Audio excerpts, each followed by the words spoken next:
We know that we'd all be better off if we invest in science and technology that sparks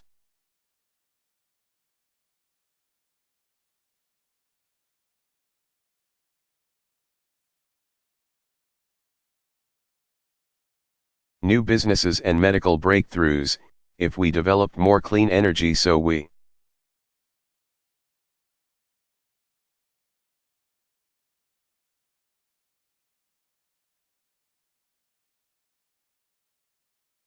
could use less foreign oil and reduce the carbon pollution that's threatening our planet.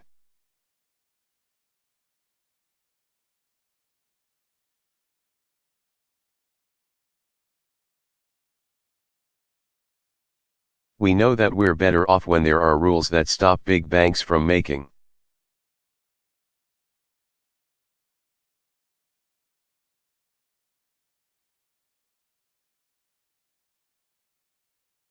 bad bets with other people's money and when insurance companies aren't allowed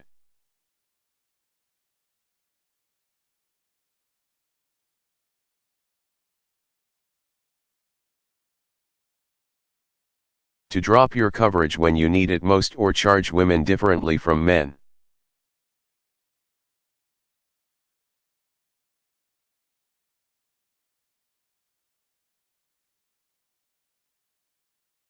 Indeed, we know we are better off when women are treated fairly and equally in every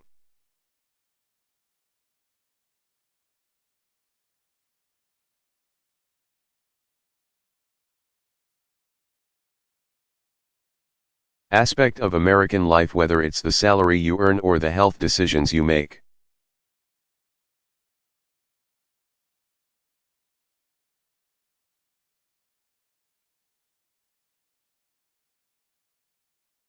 We know these things to be true.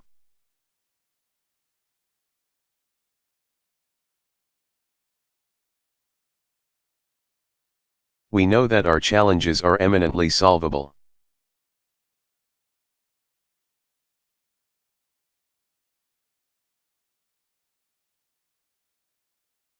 The question is whether together, we can muster the will in our own lives.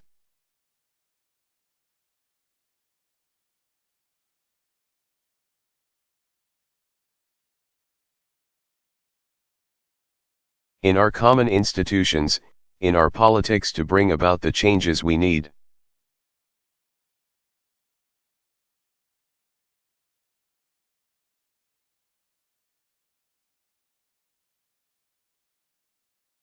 And I'm convinced your generation possesses that will.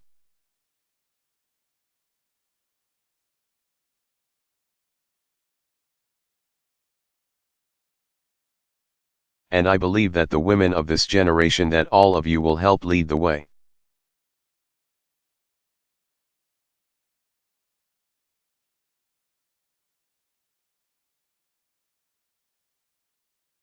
Now, I recognize that's a cheap applause line when you're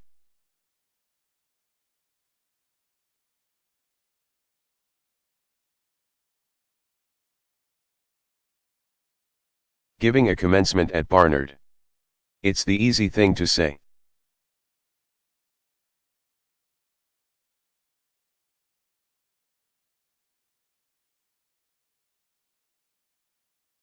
But it's true. It is in part, it is simple math.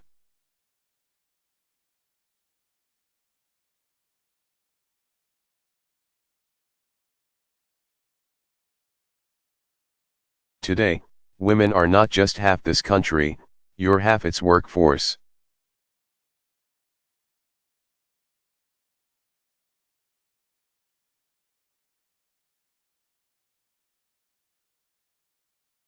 More and more women are out earning their husbands.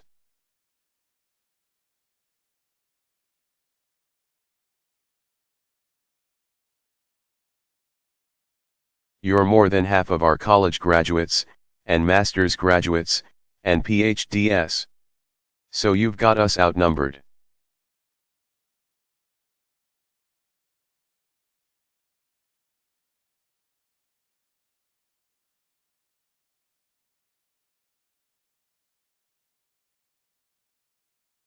After decades of slow, steady, Extraordinary progress, you are now poised to make this the century.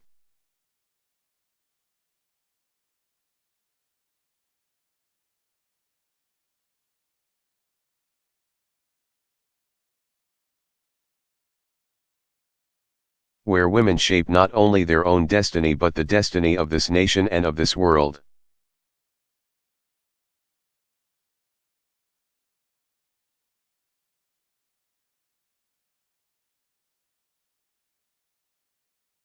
But how far your leadership takes this country, how far it takes this world, well, that will be up to you.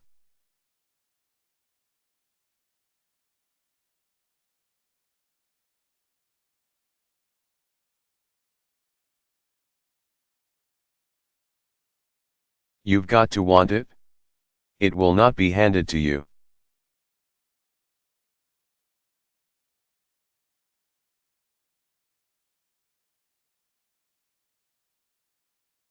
And as someone who wants that future, that better future for you, and for Malia and Sasha.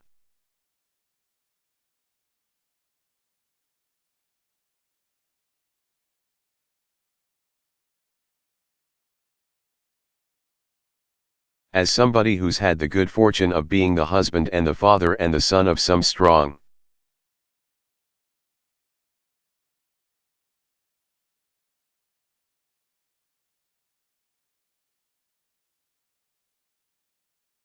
remarkable women, allow me to offer just a few pieces of advice.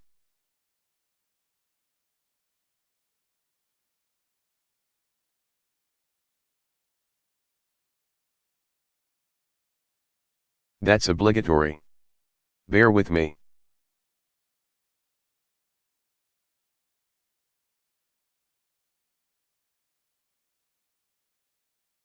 My first piece of advice is this: don't just get involved.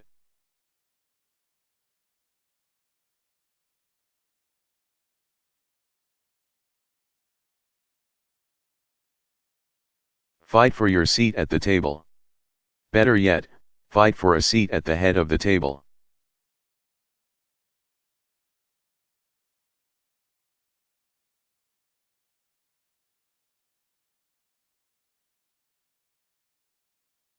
It's been said that the most important role in our democracy is the role of citizen.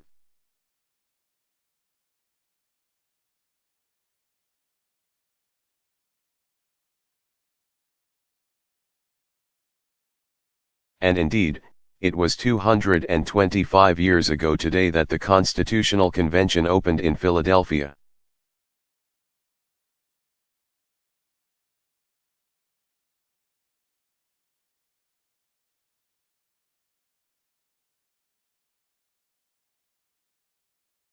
And our founders, citizens all, began crafting an extraordinary document. Yes, it had its flaws.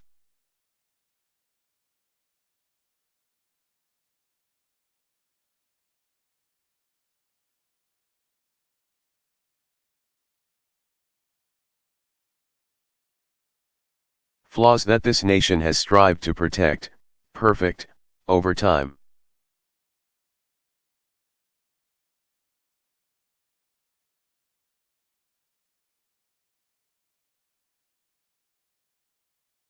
Questions of race and gender were unresolved.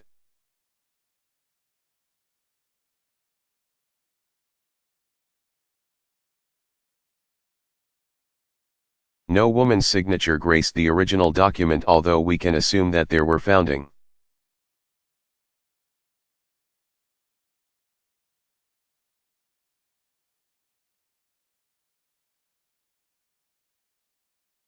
Mothers whispering smarter things in the ears of the founding fathers. I mean, that's almost certain.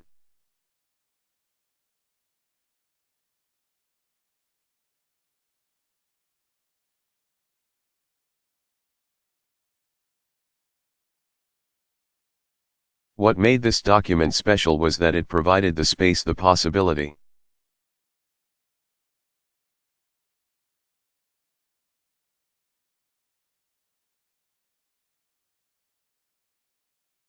For those who had been left out of our charter to fight their way in.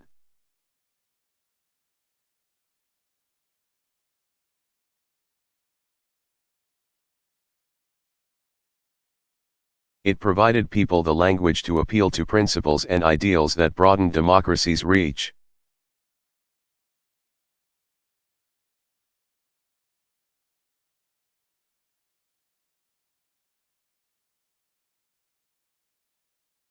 It allowed for protest and movements and the dissemination of new ideas that would repeatedly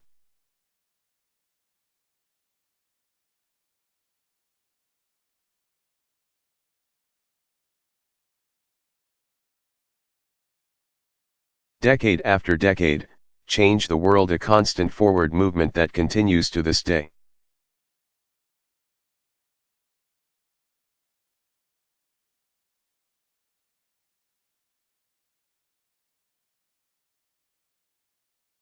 Our founders understood that America does not stand still, we are dynamic, not static.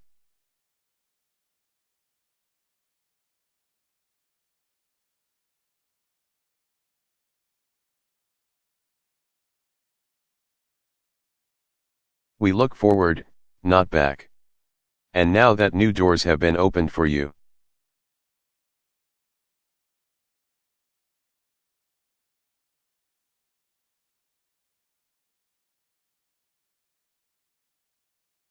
you've got an obligation to seize those opportunities.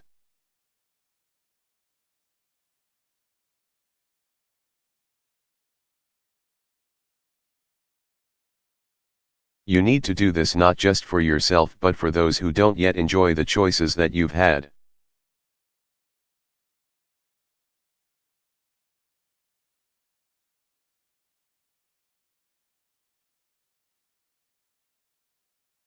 The choices you will have. And one reason many workplaces still have outdated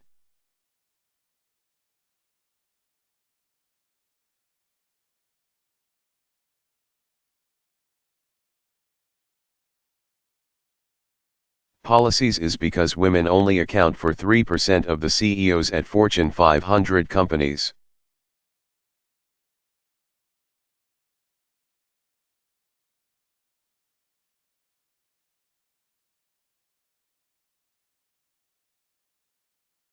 One reason we're actually refighting long-settled battles over women's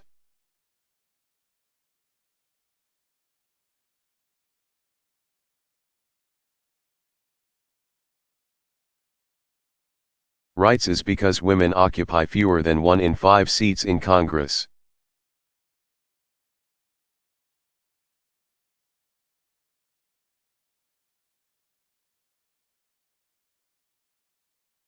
Now, I'm not saying that the only way to achieve success is by climbing to the top of the corporate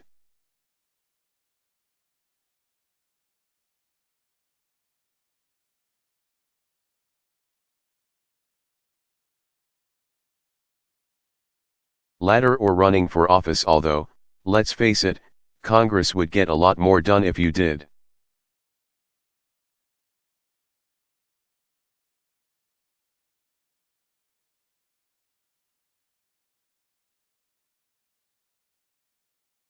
That I think we're sure about. But if you decide not to sit yourself at the table,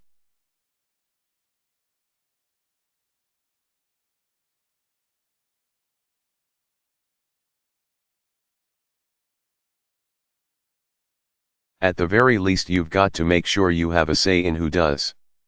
It matters.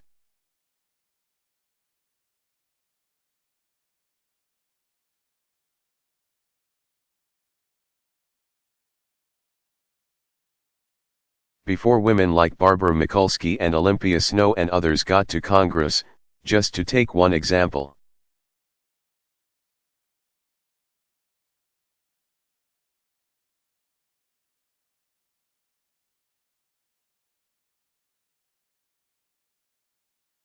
Much of federally funded research on diseases focused solely on their effects on men.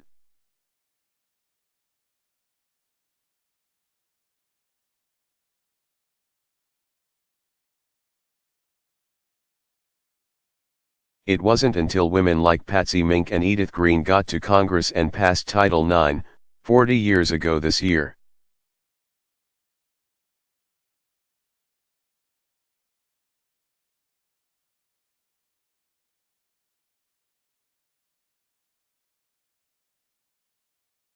That we declared women, too, should be allowed to compete and win on America's playing fields.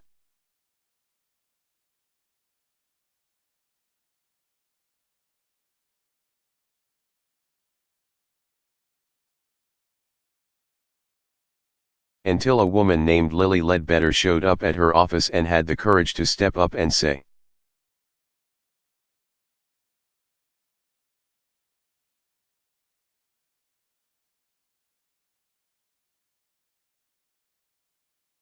"You know what, this isn't right, women weren't being treated fairly, we lacked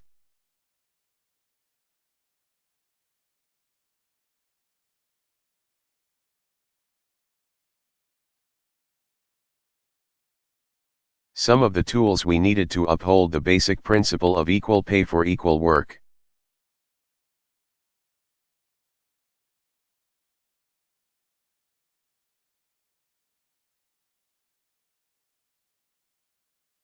So don't accept somebody else's construction of the way things ought to be.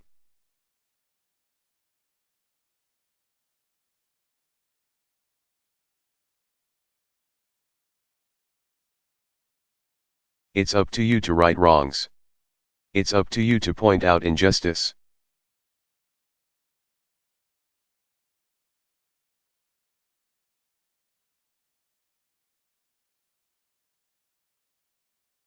It's up to you to hold the system accountable and sometimes upend it entirely.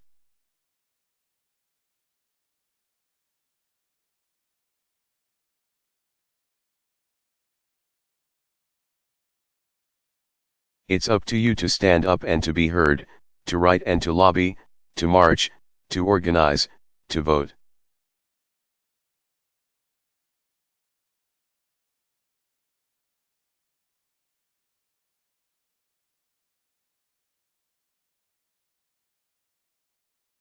Don't be content to just sit back and watch.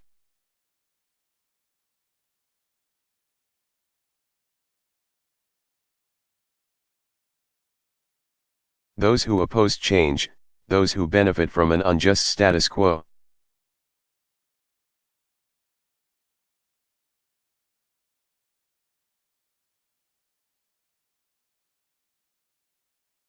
Have always bet on the public's cynicism or the public's complacency.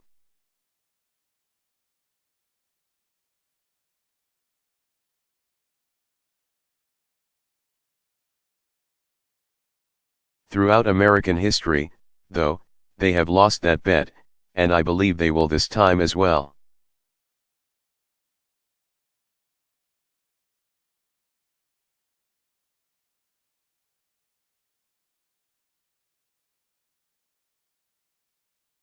But ultimately, class of 2012, that will depend on you.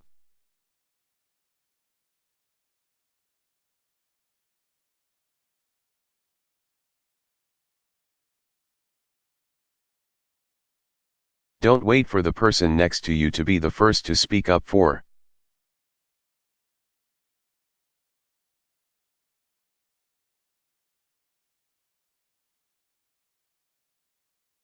what's right.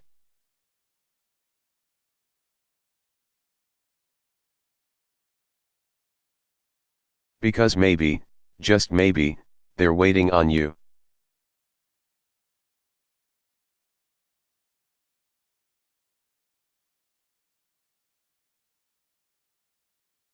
Which brings me to my second piece of advice: never underestimate the power of your example.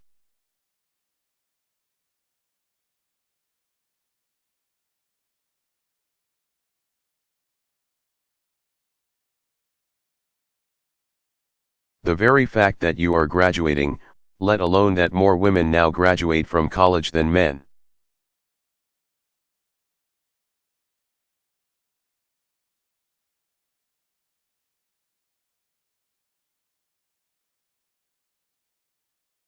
is only possible because earlier generations of women, your mothers,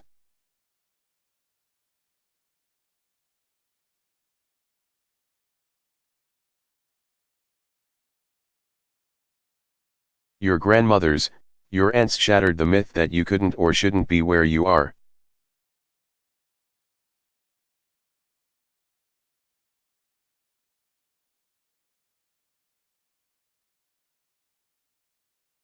I think of a friend of mine who's the daughter of immigrants.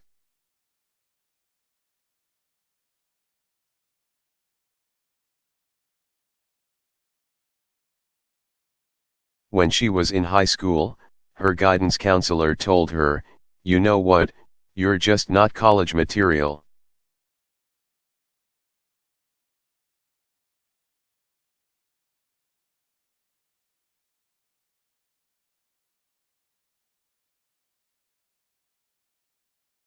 You should think about becoming a secretary.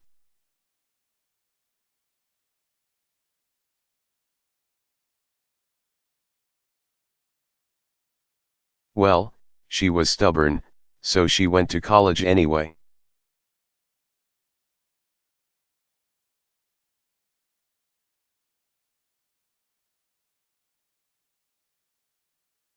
She got her master's.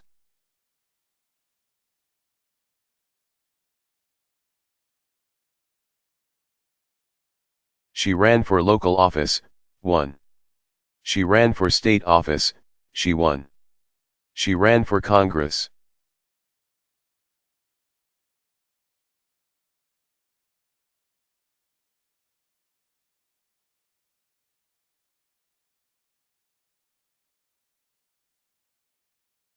She won.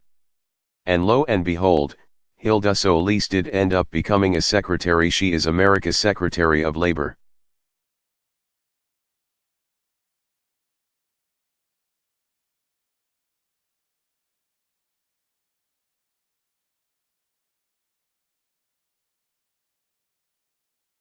So think about what that means to a young Latina girl when she sees a cabinet secretary that looks like her.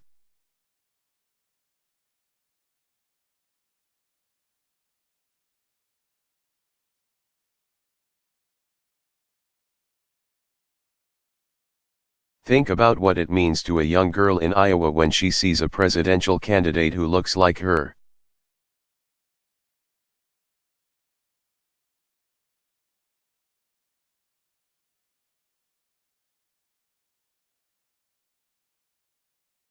Think about what it means to a young girl walking in Harlem right down the street when she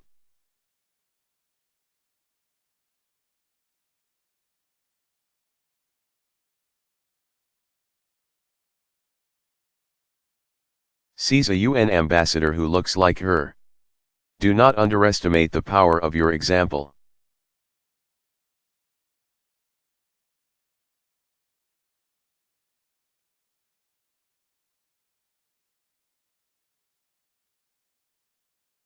This diploma opens up new possibilities, so reach back, convince a young girl to earn one, two.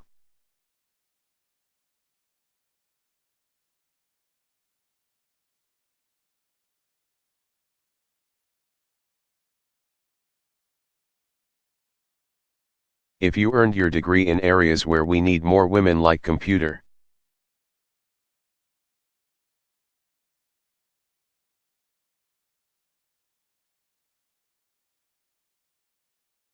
science or engineering, reach back and persuade another student to study it, too.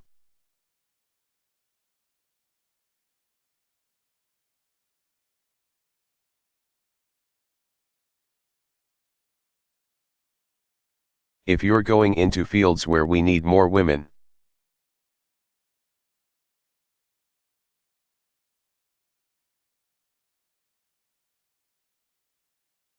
like construction or computer engineering, reach back, hire someone new. Be a mentor. Be a role model.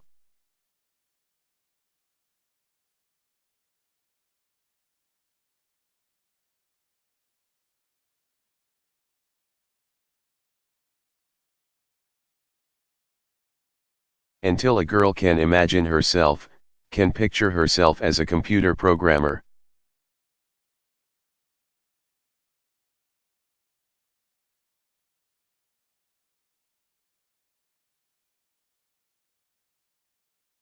or a competent commander, she won't become one.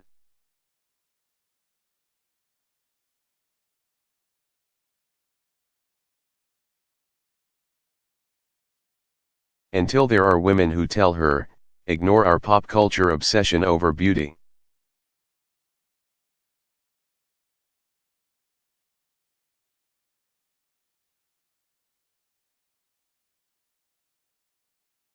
And fashion and focus instead on studying and inventing and competing and leading.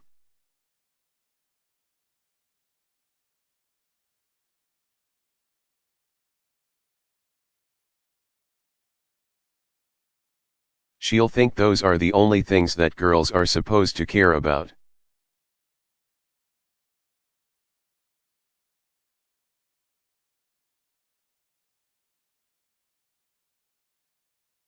Now, Michelle will say, nothing wrong with caring about it a little bit.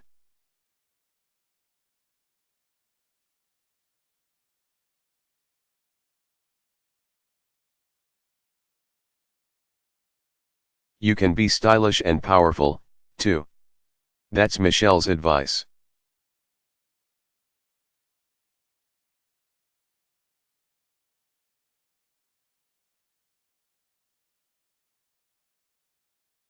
And never forget that the most important example a young girl will ever follow is that of a parent.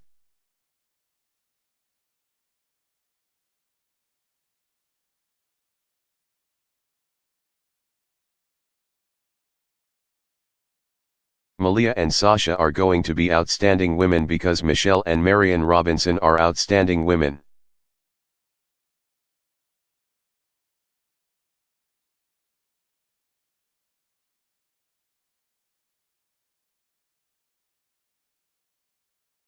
So understand your power, and use it wisely.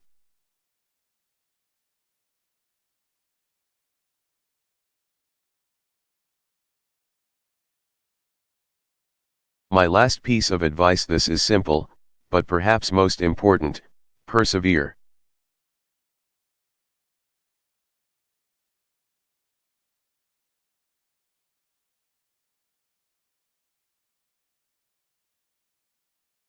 Persevere.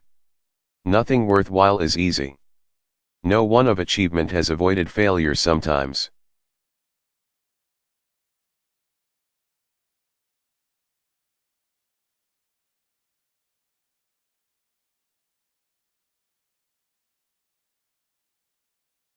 Catastrophic failures. But they keep at it.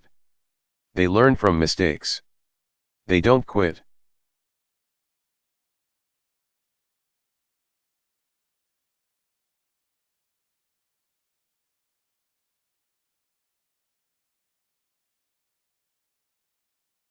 You know, when I first arrived on this campus, it was with little money, fewer options.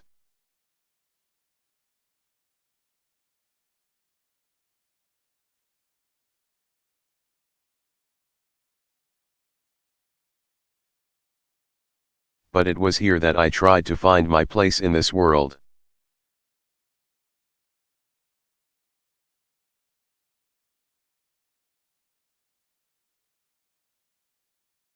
I knew I wanted to make a difference, but it was vague how in fact I'd go about it.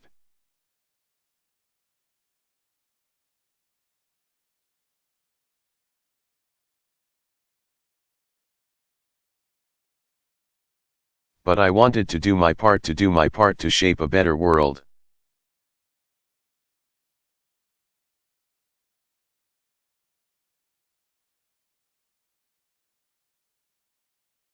So even as I worked after graduation in a few unfulfilling jobs here in New York, I will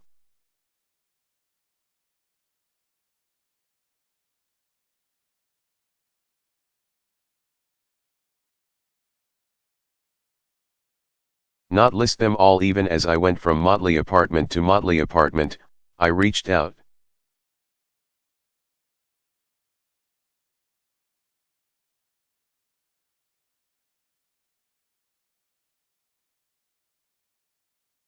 I started to write letters to community organizations all across the country.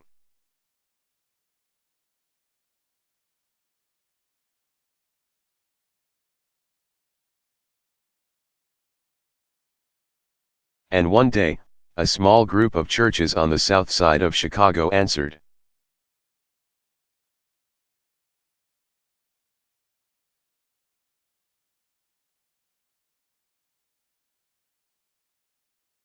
offering me work with people in neighborhoods hit hard by steel mills that were shutting down and communities where jobs were dying away.